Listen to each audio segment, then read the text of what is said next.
Oyaore janeno mar Lolwe Tv kendo machiegni e chenro mar nonro mar Oboke tarik 4 dwe mar 9 higa mar 2020. Makelo ni chenro mar Oboke nyinga Chris Owino. Kaka pile wan kod oboke adek, The Standard Daily Nation kachiel kod The Star. Oboke mokwongo wan kod oboke mar The Daily, oboke mokwongo wan kod oboke mar The Standard. Thoro mar wach oboke mar The Standard en ni showdown over Obado ouster plot. Showdown over Obado ouster plot.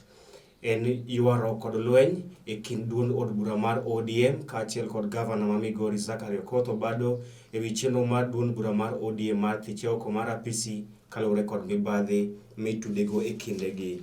Mano e thor mar wach oboke mar The Standard.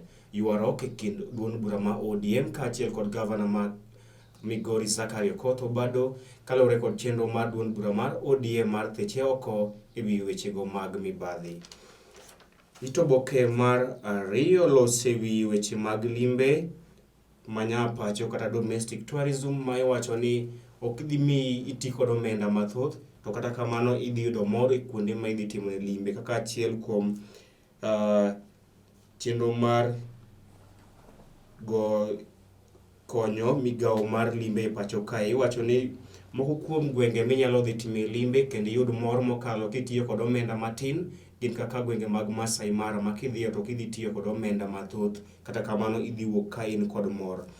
Oboke mar adek en buok bang' ka nonro ne oyango ni thoth nyithindo manyiri ma pacho kae mane kind higni 10 kod higni 19 osebedo ka tiyo kod yorego mag gayo mako iye mohiu kata family planning.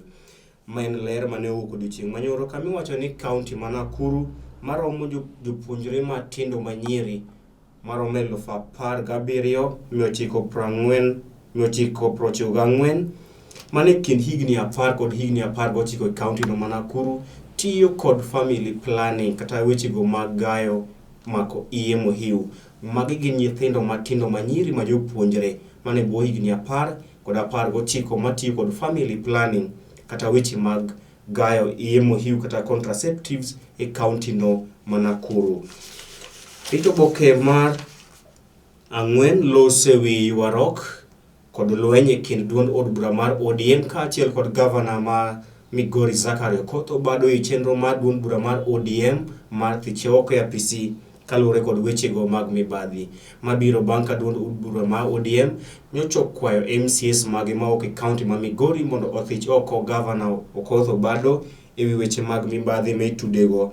Kata kamano Obado go nyon kendo ramo ni onge kama odhiye, kowacho ni moko kuom governors ma pacho kae bende doho osemiyo kum mar donjo e apisi margi kendo tayo tijgi. Kata kamano pod gidhi nyime kod bedo governors ma pacho kae. Koro penjo ang'o miyo en to en igete kuom governors duto mamoko kuom gi bende ok ti e apisi maggi kaka en. Gima wacho kod dho ngere ni double standard. Ang'e ni ibro ng'iyo wachno malong'o kaka janeno mar Lolwe TV kendo igol paro mari.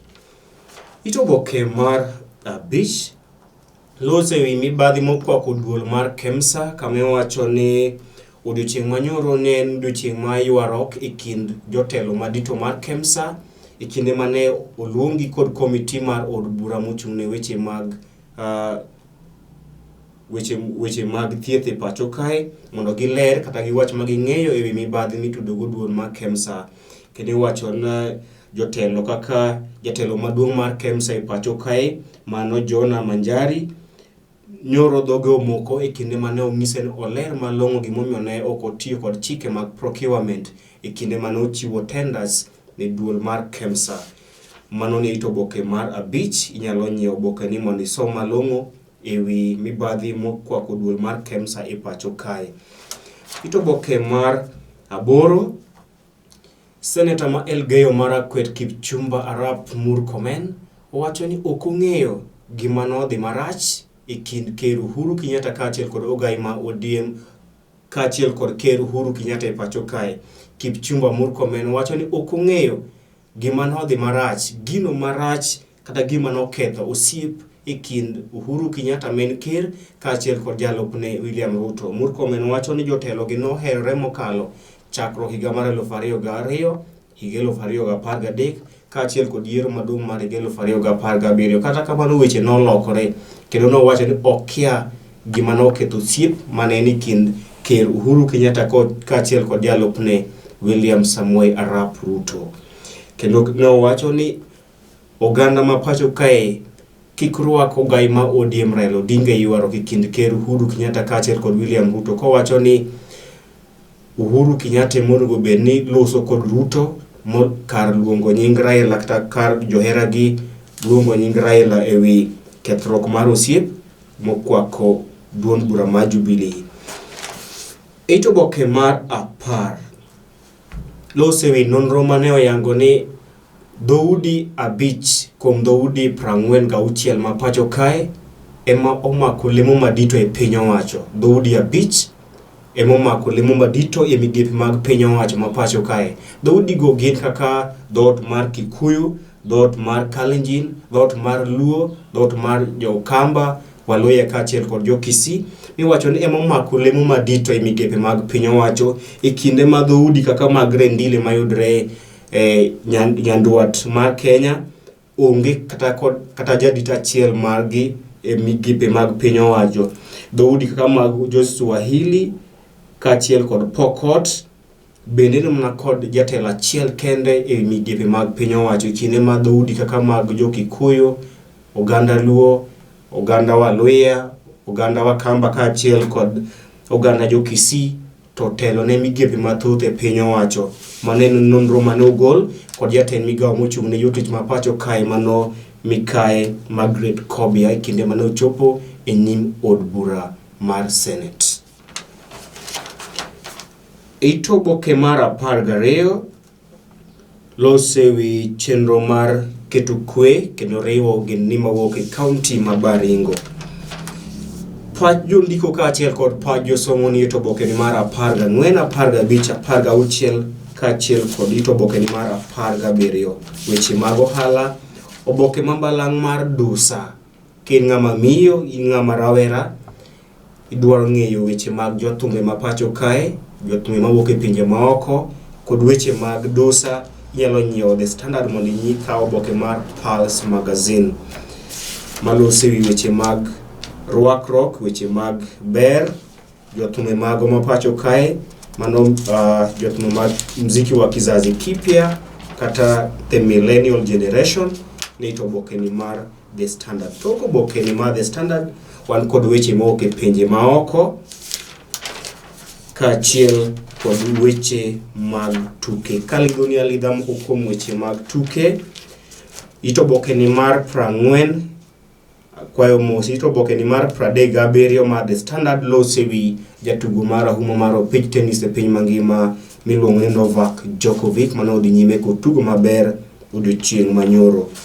Ito Oboke mar 38 lose wi jatugo kendo captain mar FC Barcelona Lionel Messi mosebedo kod ywaro kod klabno kendo njose oro kwayo mondo miye thuolo mar riwore kod Manchester City. Kata kamano Barcelona pod oramo ni Messi ok di wuok Barcelona e kinde ni to nyalo mna wuok season manyien. Koro wan kaka football pandis kata johera mag weche mag adhula pod wang'iyo to Messi di wuok Barcelona kose odhi dong' kuom season achiel mabiro. Tok oboke mar The Standard lose wi weche mag ng'wech. Iwacho otieno ma kawuono jo Kenya ni kod geno madhi timo maber e tuke mag ng'wech mag Wanda Diamond League madhi timore e piny mar Brussels odiochieng' ma kawuono kata otieno ma kawuono, kendo jong'wech ma Kenya ni kod geno mar timo maber. Moko kuom jong'wech ma igeno dhi timo maber ne piny Kenya gin kaachiel kod Faith Kipyegon mano jaloch mar ng'wech mag mita 10,000 mano timore e tukego mag Diamond League mano timore e piny France. Oboke mar 2 wan kod oboke mar Daily Nation. Oboke mar 2 wan kod oboke mar Daily Nation kama thor mar wacho oboke mar Daily Nation en ni Ruto from power to opposition. Jalup Ker William Ruto sani koro en jatelo makwedo piny owacho kata odoko ni en jalup ker ma pacho kae. Iwacho Ruto sani kwedo piny owacho kendo en jatend jotelo mag kwedo piny owacho e pacho kae ka ogai ma ODM Raila Odinga to sani machiegni mokalo kod ker Uhuru Kenyatta kaachiel kod piny owacho.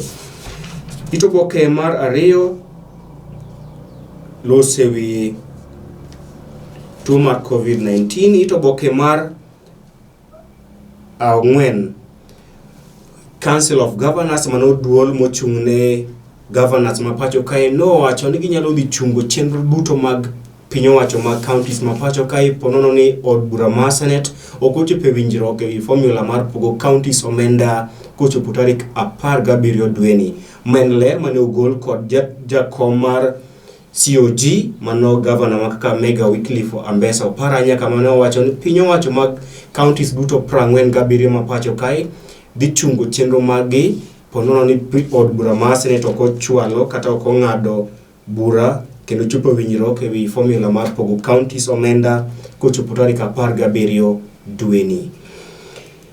Ito oboke mar abich loso mane wi jalup ker William Ruto masani wacho ni en jatelo mar kwedo piny owacho mar Jubilee kata odoko ni en jalup ker ma pacho kae. Ito oboke mar auchiel nyaka ito oboke mar 7 lose wi mibadhi mokwako duol mar KEMSA e wi omenda ma kedo tuo mar COVID-19 e pacho kae. Ito oboke mar 8 yuaro kod ng'ur bang' ka duol mochung'ne ndiko jopuonj e pacho kae mano Teacher Service Commission ne owacho ni jopuonj mar 11,000 ma gichano ndiko e skunde mag primary kaachiel kod mag secondary mag piny owacho idhi mana miyo tich yor permanent basis bang' higni 10. Gino osekelo ng'ur mokalo e kind jonyuol kaachiel kod jopuonj bende e pacho kae. Ito oboke mar 10 lose wi ka piny owacho mag counties chako mbeko tole weche mag kedo kod tuo mar COVID-19 e pacho kae. Weche mag arita kwe pajo ndiko kaachiel kod pajo somo kod oboke mambalang' mar The Voice bende ito oboke ni mar Daily Nation. Tok oboke mar Daily Nation wan kod weche moko e pinje maoko kaachiel kod weche tuke kama kalidoni alidha moko kuom weche tuke manie ito oboke ni mar Daily Nation loso mane e wi jong'wech ma pacho kae miwacho ni sani timo maber e pinje maoko kendo kembe madongo ka mag Adidas kaachiel kod Nike chopo dwaro man mondo chopi winjruok kodgi e chwalo nyime weche mag tuke e piny mangima. Tok oboke mar Daily Nation lose wi dhoudi adek madito miwacho ni omako lemo madito kata migepe madito mag piny owacho e pacho kae. Dhoudi go aselero ni gin dhoudi mag Kikuyu, Kalenjin, Oganda Luo, Wakamba, Jokisii kaachiel kod Waluya. Iwacho ni magi dhoudi momako lemo madito e migepe mag piny owacho ma pacho kae. Oboke mogik en oboke mar The Star. Thor mare wacho oboke mar The Star en ni EACC summons Murathe over KEMSA scandal. Duol mochung'ne kedo kod mibadhi pacho kae mano EACC no luongo David Murathe mondo chope nyime kalore kod mibadhi mokwako duol mar KEMSA e pacho kae. Ito oboke no mar 2 loso e wi duol mar KEMSA manyoro owacho ni jatend migawo mochung'ne weche mag thieth e pacho kae mano Mutahi Kagwe kaachiel kod PS mare Mikae Mochache onge kod keth moramora e wi omenda mag tuo mar COVID e pacho kae. Governors bende owacho ni ginyalo dhi chungo chenro mag counties e pacho kae pono ni od bura mar Senate okokadho formula mar pogo counties omenda kochopo tarik 17 dweni. Ito oboke mar 4 dhoudi mag Kikuyu, Kalenjin, Luo kaachiel kod Waluya mage dhoudi momako lemo madito e migepe mag piny owacho pacho kae. Ito oboke mar 6 EACC oluongo Murathe kaachiel kod governor ma Meru Kiraitu Murungi kaachiel kod jaod bura machon James Rege e wi mibadhi mokwako duol mar KEMSA. Ito oboke mar 8 lose wi yuarok e wi school fees ne jopuonjre mapuonjre school mar Brook House e pacho kae. Weche mag ohala kaachiel kod weche moko e pinje maoko bende ito oboke ni mar The Star. Tok oboke mar The Star losewi weche mag ng'wech, weche mag tuke lig maduong' mar English Premier League benie to oboke ni mar 38-39 mago losewi weche mag tuke mag English Premier League madhi chakore tarik 12 dweni. Jahera mar Lolwe TV ne alidha moko kuom thuond weche e oboke mago ma kawuono. Inyalo kawo thuolo mari mar mondo inyiew oboke momori kendo isom nyaka agajo mar meli. Ibedo godiochieng' makare. Nyinga Chris Owino.